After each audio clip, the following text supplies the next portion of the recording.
सोचिए जरा, एक कंपनी जो सिर्फ मसाले और कपड़े बेचने आई थी, वो देखते देखते एक पूरे के पूरे उपमहाद्वीप की मालिक बन बैठी।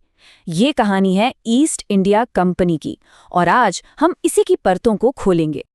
तो सवाल यही उठता है, आखिर ये हुआ कैसे? कैसे एक मामूली सी ट्रेडिंग कंपनी ने पूरे मुल्क पर कब्जा कर लिया? ये सिर्फ इतिहास का एक सवाल नहीं है, ये सत्ता, रणनीति और धोखे की एक ऐसी दास्तान है जिसे समझना बहुत जरूरी है। चलिए कहानी को बिल्कुल शुरू से शुरू करते हैं।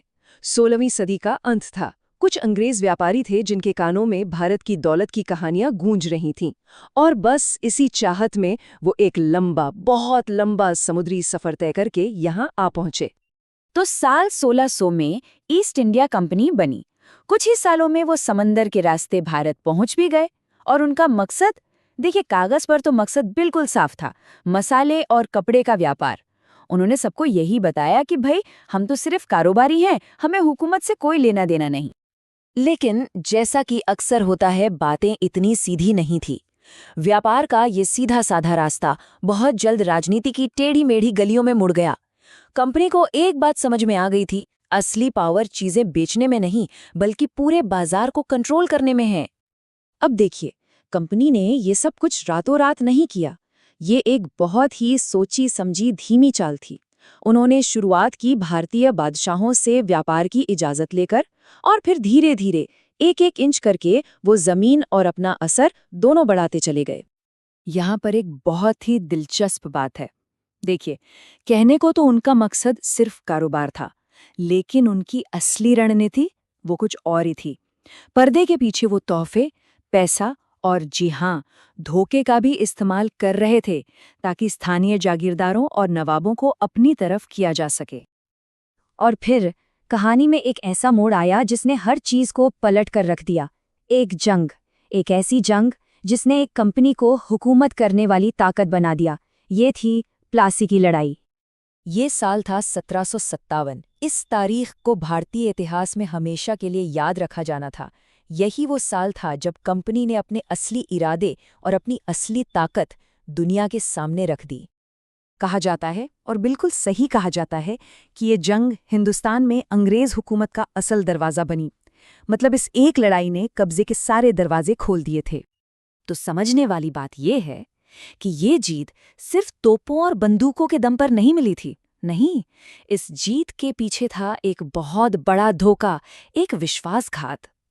कंपनी ने नवाब सिराजुद्दौला को हराया, लेकिन मीर जाफर की गद्दारी के सहारे। प्लासी की जीत के बाद तो जैसे कंपनी ने अपना नकाब ही उतार फेंका। अब वो सिर्फ व्यापारी नहीं थे, बिल्कुल नहीं।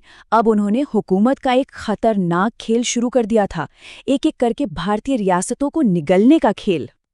और प्लासी के बाद तो जैसे एक सिलसिला ही शुरू हो गया। कंपनी की जीत की भूख बढ़ती ही जा रही थी। पहले मुंगेर, फिर बंगाल, बिहार, फिर अवध, मैसूर और पंजाब, एक एक करके भारत की सबसे ताकतवर रियासतें उनके कब्जे में आती गई। असल में कंपनी ने जीतने का एक फॉर्मूला ही बना लिया था, एक प्लेबुक। पहला कदम सियासत, वो स्थानीय राजाओं के आपसी दुश्मनी का फायदा उठाते। दूसरा कदम चालाकी, वो धोखे से ऐसी संधियां करते जो सिर्फ उनके हक में होती। और अगर इन सब से भी बात न बनती, तो तीसरा और आखिरी कदम था उनकी तोपें। उनकी मिलिट्री ताकत कहीं ज्यादा थी, और नतीजा, धीरे धीरे पूरा देश उनके शिकंजे में आ गया। उनकी सबसे शातिर चालों में से एक थी डॉक्ट्रिन ऑफ लैप्स। अब ये क्या था? ये एक बहुत ही खतरनाक पॉलिसी थी। इसके मुताबिक अगर कोई भारतीय राजा बिना किसी बेटे के मर जाता, मतलब जिसका कोई सीधा वारिस ना हो, तो उसकी पूरी रियासत सीधे सीधे अंग्रेजों के कब्जे में चली जाती थी। सोचिए, बिना एक भी गोली चलाए पूरे के पूरे राज्य हड़पने का ये एक कानूनी तरीका था।